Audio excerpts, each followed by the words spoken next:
নির্বাচন নিয়ে সরকারকে বিভ্রান্ত করার চেষ্টা করছে কিছু রাজনৈতিক দল, অভিযোগ বিএনপি নেতাদের। সংস্কার নিয়ে আলোচনা শুরু আগামীকাল।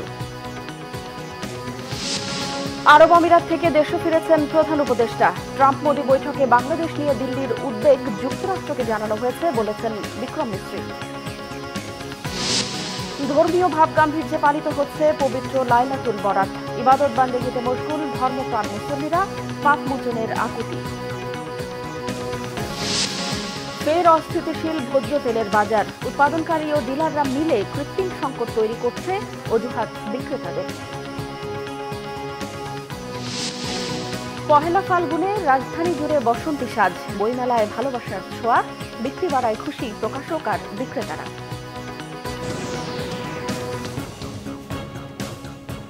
দেখছিলেন ক্রাউন সিমেন্ট সংবাদ শিরোনাম। নির্বাচন নিয়ে টালবাহানা না করতে সরকারের প্রতি আহ্বান জানিয়েছেন বিএনপির স্থায়ী কমিটির সদস্য মির্জা আব্বাস। তিনি বলেন, সরকারকে বিভ্রান্ত করতে বিভিন্ন রাজনৈতিক দল বিভিন্ন কথা বলছে। যারা নির্বাচন ব্যাহত ও প্রশ্নবিদ্ধ করার চেষ্টা করছে তারা দেশের স্বাধীনতা, সার্বভৌমত্ব এবং ভোটাধিকার হরণের চেষ্টা করছে বলেও অভিযোগ তার। সরকারের মধ্যে থাকা কিছু লোক সিন্ডিকেটকে আশকারা দিচ্ছে বলেই দ্রব্যমূল্য নিয়ন্ত্রণে আসছে না বলেও অভিযোগ করেন মির্জা আব্বাস। আহমেদ সরোয়ারের রিপোর্ট। কেন্দ্রীয় কর্মসূচির অংশ হিসেবে সদস্য নবায়ন কর্মসূচি শুরু করেছে ঢাকা মহানগর দক্ষিণ বিএনপি। শুক্রবার নয়াপল্টন দলীয় কার্যালয়ে এর উদ্বোধন করেন বিএনপি স্থায়ী কমিটির সদস্য মির্জা আব্বাস। এই সময় তিনি বলেন, দলের মধ্যে কিছু স্বার্থান্বেষী মহল আছে যারা নিজের স্বার্থের বাইরে অন্য কিছু ভাবে না। সংগঠন বিরোধী কার্যক্রমে জড়িতদের সদস্যপদ যেন নবায়ন না হয় সেদিকে নজর রাখার পরামর্শ তার। নির্বাচন নিয়ে কোনো টালবাহানা করবেন না। আমি সরকারকে বলছি না, আমি বলছি এই সরকারকে বিভ্রান্ত করার জন্য বিভিন্ন রাজনৈতিক দল বিভিন্নভাবে নির্বাচন নিয়ে বিভিন্ন কথা বলছেন। এই সরকারকে অস্বস্তির অবস্থা ফেলে দিচ্ছেন। আমরা এই সরকারকে বলতে চাই, আপনারা ডিসেম্বরের ঘোষণা দিয়েছেন, ডিসেম্বরের নির্বাচন দিন। আমরা সকল সময় নির্বাচনের জন্য প্রস্তুত। নির্বাচনকে প্রশ্নবিদ্ধ করার জন্য চেষ্টা করছেন। পক্ষান্তরে তারা দেশের স্বাধীনতার সার্বভৌমত্বকে ধ্বংস করার চেষ্টা করছে। অনেকে বলেন নির্বাচনের আগে বিচার করতে হবে। 3 মাসের মধ্যে তড়িঘড়ি করে নির্বাচন আপনারা বিচার করবেন, পারলে করেন। 3 মাসের মধ্যে বিচার করেন, বিচার করেন, অবিচার নয়। রমজানকে সামনে রেখে জিনিসপত্রের দাম বাড়ছে অভিযোগ করে তিনি বলেন, সিন্ডিকেট তাদের কাজ বন্ধ করেনি। টেবিল ব্যবসায়ীদের সাথে হাত মিলিয়েছে বিশেষ একটি রাজনৈতিক দল। সরকারের পরিবর্তন হয়েছে কিন্তু সিন্ডিকেটের কোনো পরিবর্তন হয় নাই। সিন্ডিকেটের কাজ করে যাচ্ছে এবং এই সরকারকে একটি বিব্রত অবস্থায় ফিরে দিতে চেষ্টা করছে। অনেকে বলে সরকারের মধ্যে এমন লোক রয়ে গেছে এখন পর্যন্ত যারা এদেরকে আশকারা দিয়ে বড় করতেছে। আজকে বিভিন্ন ব্যবসায়িক গ্রুপকে পৃষ্ঠপোষকতা দিয়ে যাচ্ছেন 2-1টি রাজনৈতিক দল, 2-1জন রাজনৈতিক ব্যক্তি, ওদের সবার সঙ্গে হাত মিলিয়ে ফেলেছেন। বিশেষ একটি রাজনৈতিক দল যারা বারবার আমাদেরকে দোষারোপ করে, আসলে নিজের দোষ ঢাকতে গিয়ে বিএনপির মতো দোষারোপ করতেছে। সকালে আদাবরে একটি ফ্রি মেডিকেল ক্যাম্পের উদ্বোধন করে বিএনপি চেয়ারপারসনের উপদেষ্টা আব্দুস সালাম নেতাকর্মীদের নির্বাচনের প্রস্তুতি নেয়ার আহ্বান জানান। সব কিছু ভুলে এখন আমাদেরকে নির্বাচনের কাজে নেমে যেতে হবে। ভোটগুলো হইলো কিনা ঠিক করতে হবে, ভোট সেন্টারগুলোকে ঠিক করতে হবে, আনুষঙ্গিক যে কাজগুলো আছে সেগুলো করতে হবে, আর জনগণের পাশে আমাদেরকে থাকতে হবে। এদিকে জাতীয় প্রেস ক্লাবের সামনে এক নাগরিক সমাবেশে বিএনপি চেয়ারপারসন উপদেষ্টা জয়নুল আবদিন ফারুক অবিলম্বে নির্বাচনের মধ্য দিয়ে জনপ্রতিনিধিদের হাতে ক্ষমতা হস্তান্তর ও রমজানকে সামনে রেখে দ্রব্যমূল্য নিয়ন্ত্রণের দাবি জানান। আহমেদ সরওয়ার, বাংলা ভিশন, ঢাকা। সংস্কার নিয়ে রাজনৈতিক দলগুলোর সঙ্গে আলোচনা শুরু হবে আগামীকাল। নতুন ব্যবস্থায় দেশে ফ্যাসিবাদ আর মাথাচাড়া দিয়ে উঠতে পারবে না বলে মন্তব্য করেছেন শিল্প ও গণপূর্ত উপদেষ্টা আদিলুর রহমান খান। স্বৈরাচার প্রতিরোধ দিবস উপলক্ষে রাজধানীর শিক্ষা চত্বরে স্বৈরাচার পতন আন্দোলনের শহীদদের প্রতি শ্রদ্ধা জানান 90-এর ছাত্র আন্দোলনের নেতাকর্মী, সমাজতান্ত্রিক ছাত্র ফ্রন্ট, স্বৈরাচার বিরোধী ছাত্র পরিষদ, বিপ্লবী ছাত্র মৈত্রী, পাহাড়ি ছাত্র ফ্রন্ট সহ বিভিন্ন সংগঠনের নেতাকর্মীরা। এ সময় বক্তারা বলেন, 90 এবং 24-এর স্বৈরাচার পতনের আন্দোলন একই সূত্রে গাঁথা।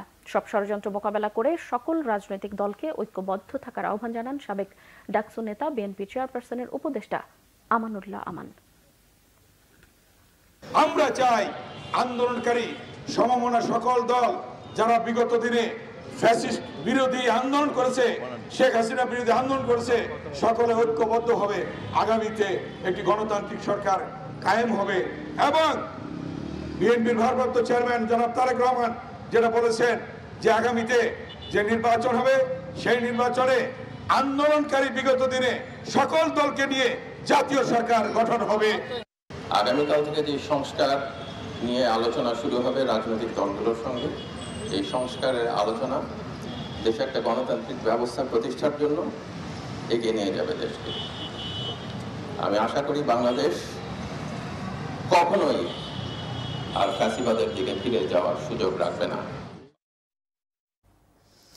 সংযুক্ত আরব আমিরাতে 2 দিনের সফর শেষে দেশে ফিরেছেন প্রধান উপদেষ্টা ডক্টর মোহাম্মদ ইউনূস। বিকেল 5টায় প্রধান উপদেষ্টাকে বহনকারী এমিরেটস এয়ারলাইন্সের বিমানটি হযরত শাহজালাল আন্তর্জাতিক বিমানবন্দরে অবতরণ করে। এর আগে দুবাই এয়ারপোর্টে প্রধান উপদেষ্টাকে বিদায় জানান সংযুক্ত আরব আমিরাতের ক্রীড়ামন্ত্রী ডক্টর আহমেদ বেলহল আল ফালাসি। 2 দিনের সফরে ওয়ার্ল্ড গভর্নমেন্ট সামিটে যোগ দেওয়ার পাশাপাশি সাইডলাইন বৈঠকে আমিরাতের স্বাস্থ্য বাণিজ্যমন্ত্রী সহ একাধিক মন্ত্রীর সাথে বৈঠক করেন।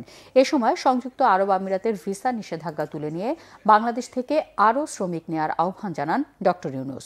এছাড়া দুদেশের মধ্যে ব্যবসা বাণিজ্য বৃদ্ধি, চট্টগ্রাম বন্দর সহ শিক্ষা খাতে বিনিয়োগে আগ্রহী আমিরাতের বিনিয়োগকারীদের সাথে আলোচনাও করেন প্রধান উপদেষ্টা। বাংলাদেশের সস্তা শ্রম ব্যবহার করে আমিরাতের জন্য হালাল পণ্য উৎপাদনের একটি কেন্দ্র গড়ে তোলার সম্ভাবনার কথাও তুলে ধরেন ডক্টর মোহাম্মদ ইউনূস। বাংলাদেশের রাজনৈতিক পট পরিবর্তনে যুক্তরাষ্ট্রের ডিপ স্টেটের কোনো ভূমিকা ছিল না বলে জানিয়েছেন মার্কিন প্রেসিডেন্ট ডোনাল্ড ট্রাম্প। যুক্তরাষ্ট্রের সফরে যাওয়া ভারতের প্রধানমন্ত্রী নরেন্দ্র মোদীর সাথে বৈঠকে বাংলাদেশ প্রসঙ্গ আসলেও এ বিষয়ে আলোচনা খুব একটা এগোয়নি। চুপসে গেল বাংলাদেশ বিরোধীদের প্রত্যাশার বেলুন। যদিও উত্তর বা প্রতিক্রিয়া যেমনই চেয়েছিলেন তেমনটি পায়নি বাংলাদেশের গণ অভ্যুত্থান বিরোধী গোষ্ঠী। বিস্তারিত মেহরাব হোসাইন খানের ডেস্ক রিপোর্টে। ভারতের প্রধানমন্ত্রী নরেন্দ্র মোদীর এবারের যুক্তরাষ্ট্র সফরের দিকে ভারতীয়রা তো বটেই, শুরু থেকেই নজর ছিল গণ অভ্যুত্থানে স্বৈরাচার তাড়ানো বাংলাদেশের আপামর জনতার। বৃহস্পতিবার হোয়াইট হাউসে মার্কিন প্রেসিডেন্ট ডোনাল্ড ট্রাম্পের সাথে বহু প্রত্যাশিত বৈঠকের পর দুই দেশের স্বার্থ সংশ্লিষ্ট বিষয়ের বাইরে গিয়ে বাংলাদেশ প্রসঙ্গ টেনে আনেন ভারতের সাংবাদিকরা।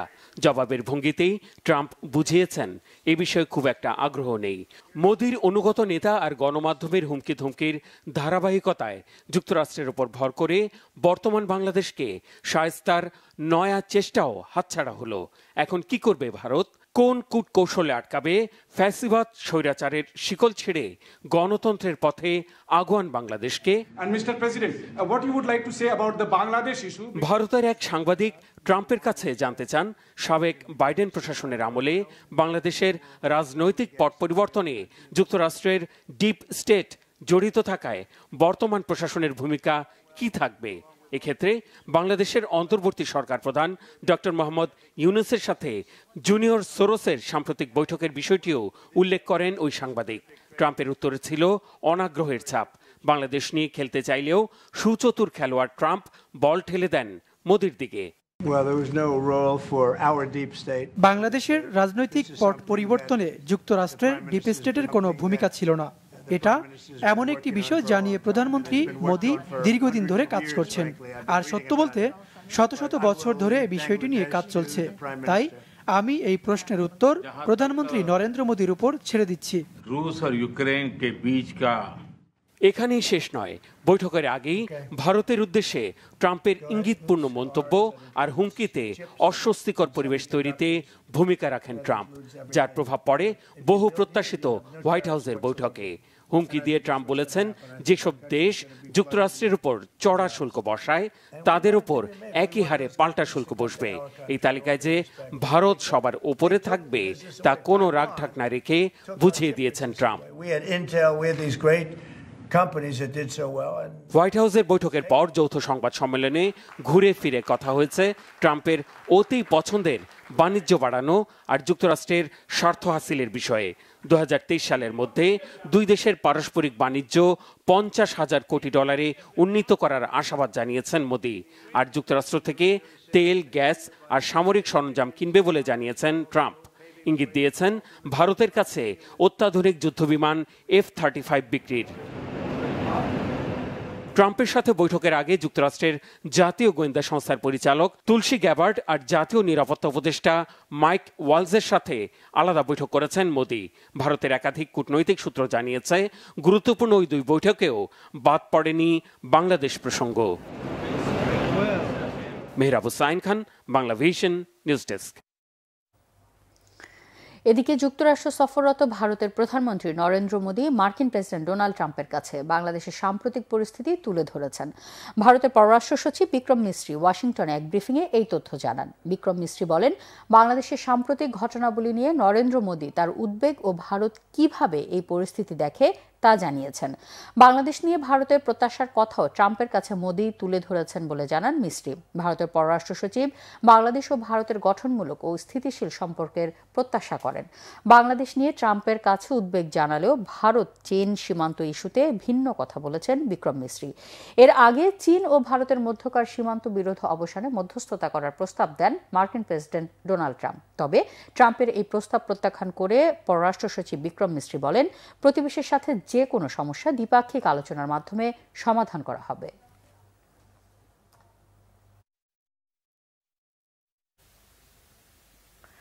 গণতান্ত্রিক বাংলাদেশের জন্য শেখ হাসিনার বিচার ও আওয়ামী লীগের নিবন্ধন বাতিল, এই দুই বিষয়ে ফয়সালা হতেই হবে, এমন মন্তব্য করেছেন জাতীয় নাগরিক কমিটির আহ্বায়ক নাসির উদ্দিন পাটোয়ারি। বলেন, সংসদ নির্বাচনের বদলে গণপরিষদ নির্বাচনের পথেই হাঁটা উচিত। জাতীয় প্রেসক্লাবে স্বৈরাচার প্রতিরোধ দিবসের আলোচনায় তিনি এসব মন্তব্য করেন। নাসির উদ্দিন পাটোয়ারি বলেন, মুজিববাদী সংবিধান বাতিল করে তা নতুন করে সাজাতে হবে, তা না হলে স্বৈরতান্ত্রিক ভিত্তি উপড়ে ফেলা যাবে না। জাতিসংঘের রিপোর্টের মাধ্যমে শেখ হাসিনার অত্যাচার বর্বরতা স্পষ্ট হয়েছে। দেশকে নিয়ে বিভিন্ন জায়গায় এখনো ষড়যন্ত্র হচ্ছে অভিযোগ করে তিনি বলেন, এর একমাত্র সমাধান আওয়ামী লীগের দ্রুত বিচার নিশ্চিত করা। জানান, ছাত্র সমাজের উদ্যোগে জাতীয় নাগরিক কমিটি যে দল গঠন করেছে তা হবে মধ্যম পন্থার। ঐক্যমত কমিশনের বৈঠকের সুযোগকে কাজে লাগাতে রাজনৈতিক দলগুলোর প্রতি আহ্বানও জানান নাসির উদ্দিন পাটোয়ারি। আওয়ামী লীগকে এই নির্বাচনের আগেই তাদের যদি নিবন্ধন বাতিল করতে বাংলাদেশের মানুষ সচেষ্ট না হয়, তাহলে এই যে আমাদের আপকামিং যে নির্বাচন রয়েছে, জনগণের সামনে গভীর সংকট অপেক্ষা করছে। খুনি হাসিনার বিচার এবং আওয়ামী লীগের ব্যানার, এই দুইটি যদি আগামী নির্বাচনে আমরা সুরাহাভাবে সমাধান না করতে পারি, তাহলে আগামীর বাংলাদেশের যে মানুষগুলো শহীদ হয়ে আত্মত্যাগের মধ্য দিয়ে একটি গণতান্ত্রিক বাংলাদেশ চেয়েছিল, সেই গণতান্ত্রিক বাংলাদেশের ফেরার কোনো আমাদের পথ নেই। আহ্বান জানাবো আজকে থেকেই যে আপনারা আমাদের সামনে যে সুযোগ এসেছে বর্তমান সময়ে, সেই সুযোগটা জনগণের সামনে প্রতিশ্রুতিবদ্ধতার জায়গা থেকে কাজে লাগান এবং আওয়ামী লীগকে বিচারিক জায়গায় নিয়ে আসুন এবং নির্বাচন পার্লামেন্টারি ইলেকশনে না গিয়ে একটি গণপরিষদ নির্বাচনের দিকে আমরা কিভাবে যেতে পারি, সেই বিষয়ে বাংলাদেশের বিভিন্ন রাজনৈতিক মহলগুলোকে সক্রিয় হওয়ার আহ্বান জানাচ্ছি। অস্থিতিশীল হয়ে উঠেছে ভোজ্য তেলের বাজার। সরবরাহ কমিয়ে কৃত্রিম সংকটের অজুহাত বিক্রেতাদের। রোজা সামনে রেখে দাম বাড়ানোর আভাস দিচ্ছেন তারা। শবে বরাত উপলক্ষে দাম বেড়েছে গরুর মাংস আর মুরগির, কিছুটা কমেছে মাছের দাম, চড়েছে লেবু ও শসার দাম, অন্যান্য সবজির দামও কিছুটা বেড়েছে। আরও বিস্তারিত জানাচ্ছেন মামুন আব্দুল্লাহ। গেল কয়েক সপ্তাহ ধরেই বেশ অরাজকতা চলছে ভোজ্য তেলের বাজারে। চাহিদার তুলনায় সরবরাহ কম ও তেলের সাথে অন্য পণ্য গছিয়ে দেওয়ার অভিযোগ বিক্রেতাদের। এবার সেই সংকট আরও প্রকট হয়েছে। রমজানকে সামনে রেখে কোম্পানি ও ডিলারদের এমন কারসাজি রুখে দিতে সরকারকেই পদক্ষেপ নিতে হবে বলে মনে করেন ক্রেতারা। আর 15 দিন বাকি আছে রমজানের, ওই ক্ষেত্রে কোম্পানিগুলো তেল দিচ্ছে না, মানে সংকট দিচ্ছে। এটা কি কারণে সেটা আমরা বলতে পারি না। আমার দৈনিক তেল লাগবে 15-60 কারণ, আমাকে অনলি তেল 3 কারণ 4 কারণ তেল দেয়। তেল না থাকা এটা একটা কারসাজি আমি মনে করি। আর এগুলো তো এই ব্যাপারগুলো কারসাজিগুলো দমন করার জন্য আমাদের স্বার্থে যাদের কর্তৃপক্ষের একটু পদক্ষেপ নেওয়া উচিত, না হলে আমাদের খুব কষ্ট হয়। ডিলার কোনো জায়গাতে আম করে মনে করেন 1 সপ্তাহ 15 দিন তেলে দেয় না, 1 কারণ 2 কারণ 5 কারণ করে তেল দিচ্ছে। এটা আসলে কোম্পানির কাছে সবকিছু, কোম্পানি সরবরাহ কমা দিচ্ছে, ডিলার এটাই অজুহাত দিচ্ছে যে কোম্পানি তেল দিতেছে না। শবে বরাত উপলক্ষে গরুর গোশতের বাজারে ক্রেতা সমাগম বেশ, দামও কিছুটা বাড়তি রাখার অভিযোগ ক্রেতাদের। এদিকে আগের দামেই গোশত বিক্রি হচ্ছে বলে দাবি বিক্রেতাদের। কমেছে মাছের চাহিদা, তাই দাম কেজিতে 1 থেকে 150 টাকা কমের কথা বলছেন বিক্রেতারা। কেজিতে 10 টাকা বেড়ে বিক্রি হচ্ছে ব্রয়লার ও সোনালী মুরগি। শবে বরাতের কারণে সবাই গোশতের দিকে চাহিদা, মাছের দিকে চাহিদা কম, এই জন্য মাছের দাম মোটামুটি সব মাছের দাম কম আছে। মাছের দামটা নিয়ন্ত্রণ হিসাব মানে বাজার হিসাব বর্তমানে একটু নিয়ন্ত্রণের বাইরে বেশি। ইলিশ মাছের কেজি কত টাকা, মনে করেন গরিবের মাছ খাওয়া খুব কষ্টকর। আমরা 750 টাকা বিক্রি করছি, আমরা বাড়াচ্ছি, ওই যে রেট আগে ছিল আমরা ওই রেটে বিক্রি করছি। 750 টাকা চলছিল, 700 টাকাও কিনছি, এখন শুনতেছি 780 টাকা করে। সবার অনুযায়ী দাম অবশ্যই বেশি পাচ্ছে। কাঁচা বাজারে বেড়েছে লেবু ও শশার দাম। লেবু হালিতে বিক্রি হচ্ছে 40 থেকে 60 টাকায়, শশা পাওয়া যাচ্ছে 50 টাকা কেজিতে। কিছুটা বেড়েছে অন্যান্য সবজির দামও। টমেটোর দাম ঠিক আছে, খালি শশার দাম একটু বাড়ছে। শশা ছিল 30 টাকা, 40-50 টাকা হয়েছে। লেবুর দাম খুবই চড়া, মানে আপনার দ্বিগুণের চেয়ে বেশি হয়ে গেছে গত সপ্তাহে যেটা দেখছিলাম। আর সবজির দামও একটু চড়া। এই যে 40, ভালোটা 50, এমন আছে 80 টাকা ওয়ালি আছে। ভালোটা ভালো ভালো খারাপ আছে, ভালো আছে, বুঝে না। শশা 50। আগের বাড়তি দামেই মিনিকেট চাল প্রকারভেদে 78 থেকে 80 টাকা কেজি এবং 28 জাতের চাল বিক্রি হচ্ছে 57 থেকে 58 টাকায়। মামুন আব্দুল্লাহ, বাংলা ভিশন, ঢাকা। রমজান মাসের পর সবচেয়ে বেশি রোজা রাখার ফজিলত শাবান মাসে, আর শাবান মাসের মধ্য রজনীতে পালন করা হয় শবে বরাত। এই রাতে মুশরিক অর্থাৎ শিরককারী ও হিংসা বা বিদ্বেষ পোষণকারী ব্যতীত ক্ষমা প্রার্থী ও অনুশোচনাকারী সকল বান্দার অতীতের গুনাহ মাফ করে দেন আল্লাহ। ধর্মীয় ভাবগাম্ভীর্যের সাথে রাতটি পালন করছেন ধর্মপ্রাণ মুসল্লিরা। বাইতুল মোকাররম জাতীয় মসজিদ সহ রাজধানীর মসজিদগুলোতে ইবাদত বন্দেগীতে ব্যস্ত মুসল্লিরা। বিস্তারিত মুবাশির আহমেদের রিপোর্টে। মহিমান্বিত লাইলাতুল বরাত, পবিত্র কোরআনের ভাষায় একে বলা হয়েছে লাইলাতুম মুবারক বা বরকতময় রাত। নবীজি হযরত মুহাম্মদ সাল্লাল্লাহু আলাইহি ওয়াসাল্লাম বলেছেন, এই রাতে মহান আল্লাহ তাআলা তার বান্দার প্রতি মনোযোগ দেন, ক্ষমা প্রার্থীদের ক্ষমা করেন ও অনুগ্রহ প্রার্থীদের অনুগ্রহ করেন। মধ্য শাবানের এই দিবাগত রাতটিকে মুসলমানরা সৌভাগ্যের রজনী হিসেবে পালন করে থাকেন। শুক্রবার মাগরিবের নামাজের পর ইসলামিক ফাউন্ডেশনের উদ্যোগে বাইতুল মোকাররম মসজিদে পবিত্র কুরআন ও হাদিসের আলোকে লাইলাতুল বরাতের শিক্ষা ও করণীয় বিষয়ে আলোচনা করা হয়।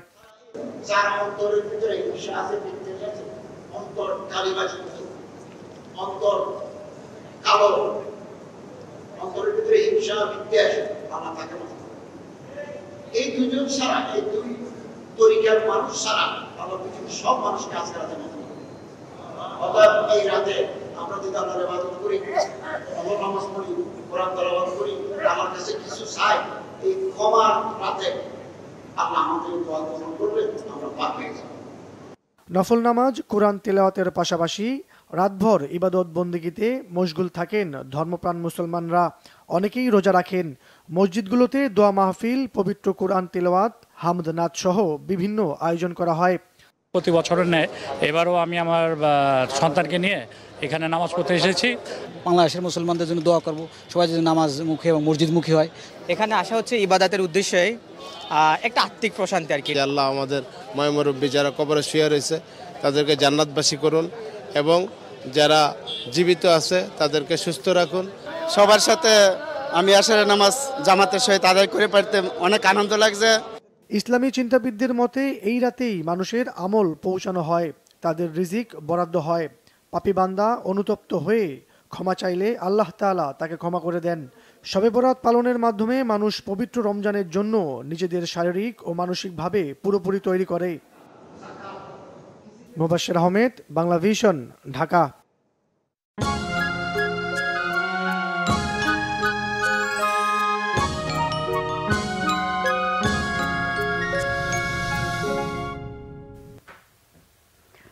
পহেলা ফাল্গুন আর দ্বিতীয় শিশু প্রহর শুক্রবারের বইমেলায় যোগ করে ভিন্ন মাত্রা।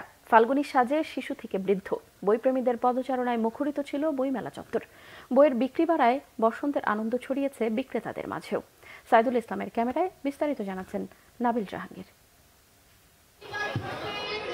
বসন্তের প্রথম সকালে বইমেলার দ্বিতীয় শিশু প্রহরের আয়োজন। খুদে পাঠকদের ভিড় চোখে পড়ার মতো। বইয়ের রাজ্যে ঘুরে ঘুরে পছন্দের বই কেনার পাশাপাশি শিশু মনে আনন্দের বাড়তি মাত্রা যোগ করেছে গল্পের আসর আর পাপেট শোর আয়োজন। আমার কাছে পান্তা বুড়ির গল্প আছে, গরিলা, একটা বাচ্চার গল্প আছে। ছোট থেকে যদি আমরা বই শেখানো হয় তখন বুঝবে যে বই পড়তে হয়। ইকরি দেখেছি, তারপরে বই কিনতে গেছিলাম, বই কিনেছি। ইসলামের বই কিনবো আর বিজ্ঞানী। স্পাইডারম্যান, সুপারম্যান আর ব্যাটম্যান, 3টা সুপারহিরো একটা বইয়ে সেটা। ছুটির দিন থাকায় বসন্তের প্রথম বিকেলেও বইমেলায় বাড়ে পাঠকের উপস্থিতি। পছন্দের লেখকের পাশাপাশি নতুন বই আর লেখকের দিকেও চোখ ছিল বইপ্রেমীদের। হুমায়ুন আহমেদ এবং নানা রকম এরকম বই, আমার থ্রিলারও ভাল লাগে, থ্রিলার বই। তো আজকে খুঁজতে আসছি মেইনলি থ্রিলার জনরার বইগুলো। আমিও এখন পর্যন্ত বই কিনে নিয়ে দেখছি, আমি মোটিভেশনাল বইগুলো দেখছিলাম। খুঁজতেছি যে ভালো টাইপের নতুন বই নেওয়ার জন্য। গত বইমেলার তুলনায় এবছর বিক্রিও কিছুটা বেশি হচ্ছে, জানালেন বিক্রেতারা। ভাষার মাসে নতুন বই আর লেখক পাঠকের মিলন মেলা যেন জাগিয়ে তুলেছে নতুন প্রাণের উচ্ছ্বাস। এই কয়েকদিন ধরে ভালোই হয়েছে, মানে গত বছরের তুলনায় এবার মেলায় ভালোই বই সেল হচ্ছে। আমার ছড়ার বইটির নাম হচ্ছে মিষ্টি করা কয়টি ছড়া। ছড়ার মাধ্যমেই প্রতিবাদ করতে চায় বা ভালোবাসা বোঝাতে চায়। ছড়ার মধ্যে যে ছন্দ থাকে, এই ছন্দটি আসলে আমাদের মনে অনুরণিত হয়। ফাল্গুনের বর্ণালী সাজে বইপ্রেমীদের ভিড় বেড়েছে বইমেলা চত্বরে। ফেব্রুয়ারির দ্বিতীয়ার্ধে দর্শনার্থী বাড়ার পাশাপাশি বাড়বে বিক্রিও, এমনটাই প্রত্যাশা লেখক, প্রকাশক এবং বিক্রেতাদের। Nabil Jahangir, Bangla vision, Dhaka. July August গণহত্যার বিচার ও আওয়ামী লীগের নিষিদ্ধের দাবিতে কফিন মিছিল করেছে বৈষম্য বিরোধী ছাত্র আন্দোলন। জুমার নামাজের পর রাজু ভাস্কর্যের সামনে শহীদ হাসানের জানাজার পর তার লাশ নিয়ে কফিন মিছিল বের করেন বৈষম্য বিরোধী ছাত্র আন্দোলনের নেতাকর্মীরা। পরে পরিবারের সদস্যদের কাছে লাশ হস্তান্তর করা হয়। 5ই আগস্ট বিকেলে রাজধানীর যাত্রাবাড়ি এলাকায় আইনশৃঙ্খলা বাহিনীর গুলিতে নিহত হন মোহাম্মদ হাসান। হাসান যাত্রাবাড়ি এলাকার একটি ইলেকট্রনিক্সের দোকানে কর্মরত ছিল। পরে তার মরদেহ ঢাকা মেডিকেল কলেজ হাসপাতালের মর্গে রাখা হয়। দীর্ঘ 5 মাস পর জানুয়ারিতে বৈষম্য বিরোধী ছাত্র আন্দোলনের সহায়তায় লাশ শনাক্ত করতে সক্ষম হয় পরিবার। পরে ডিএনএ টেস্টের মাধ্যমে শহীদ হাসানের পরিচয় নিশ্চিত করা শেষে শুক্রবার মরদেহ পরিবারের কাছে হস্তান্তর করে বৈষম্য বিরোধী আন্দোলনের বিশেষ সেল। জন্মস্থান ভোলায় হাসানের মরদেহ দাফন করা হবে।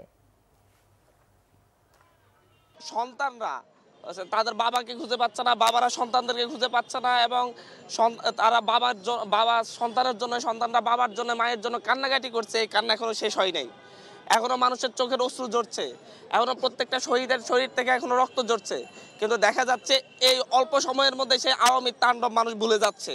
সেই আওয়ামী তাণ্ডবকে বিভিন্ন রাজনৈতিক গোষ্ঠী তাদের রাজনীতিতে ব্যবহারের জন্য আওয়ামী লীগকে আবার পুনর্বাসনের চেষ্টা করছে। বিশ্ব ইজতেমার দ্বিতীয় পর্বে শুক্রবার জুমার নামাজে অংশ নেয় হাজারো মুসল্লি। ফজর নামাজের পর বয়ানের মধ্য দিয়ে শুরু হয় দ্বিতীয় দিনের কার্যক্রম। ফজরের নামাজের পর উর্দুতে বয়ান করেন ভারতের মাওলানা আব্দুস সাত্তার, আর বাংলায় তর্জমা করে শোনান বাংলাদেশের মুফতি আজিমউদ্দিন। মুসল্লিরা নিজ নিজ খিত্তায় বয়ান শুনেছেন আর তসবিহ তাহলিলে মশগুল রয়েছেন। এর মধ্যে ইজতেমায় শরিক হয়েছে মাওলানা সাদের 2 ছেলে মাওলানা ইউসুফ বিন সাদ ও মাওলানা ইলিয়াস বিন সাদ। জুমার নামাজ আদায় করতে রাজধানী ছাড়াও আশপাশের জেলাগুলো থেকে আসেন মুসল্লিরা।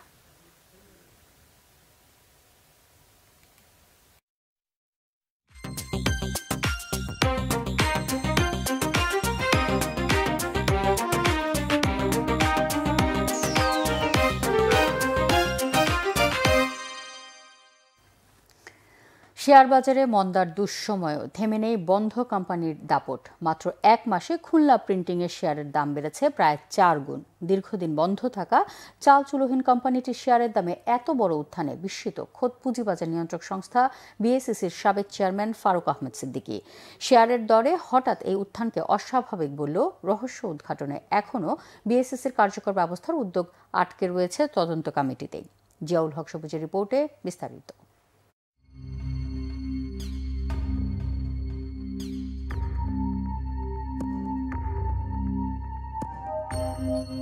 2014 সালের অগাস্টে শেয়ার বাজারে তালিকাভুক্ত হয় Khulna printing and packaging limited. কিন্তু কয়েক বছর না যেতেই লোকসানে পড়ে নাম সর্বস্ব এই কোম্পানিটি। সবশেষ 2020 সালে শেয়ার প্রতি 25 পয়সা নগদ লভ্যাংশ দেওয়ার পর আর দেখেনি লাভের মুখ। এরপর থেকে দীর্ঘদিন ধরেই বন্ধ খুলনা প্রিন্টিং।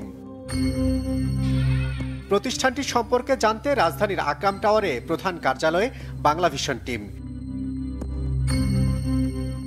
সেখানে বদ্ধ ঘরে খালি পড়ে আছে বিভিন্ন ডেস্ক। কোম্পানির বেশিরভাগ কাগজপত্রও ধরেছে উইপোকা।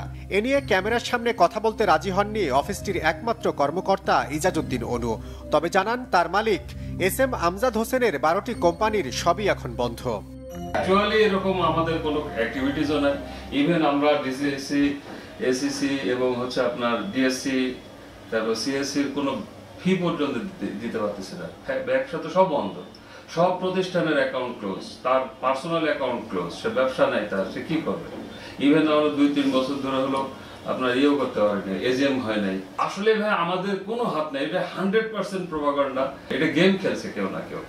কেউ যদি প্রমাণ করতে পারে আমাদের অফিস স্টাফ কিংবা আমাদের মালিকের একটা শেয়ার কারোর আছে, তা আমি নিজেই এখান থেকে চলে যাবো। তবে উৎপাদন বন্ধ থাকলেও থেমে নেই কোম্পানিটির শেয়ারের দাম। 1 মাসের ব্যবধানে শুধু জানুয়ারিতেই 7 টাকার শেয়ারের দর ছুঁয়েছে 33 টাকা। এর পেছনে কারসাজিকেই দুষছেন বিশেষজ্ঞরা। প্রতিটা দেশেই কিছু গুজব সৃষ্টিকারী লোক আছে, ম্যানিপুলেটর আছে। এগুলো তো ম্যানিপুলেটরদের জন্য হয় এবং আমাদের ইনভেস্টররা আনফর্চুনেটলি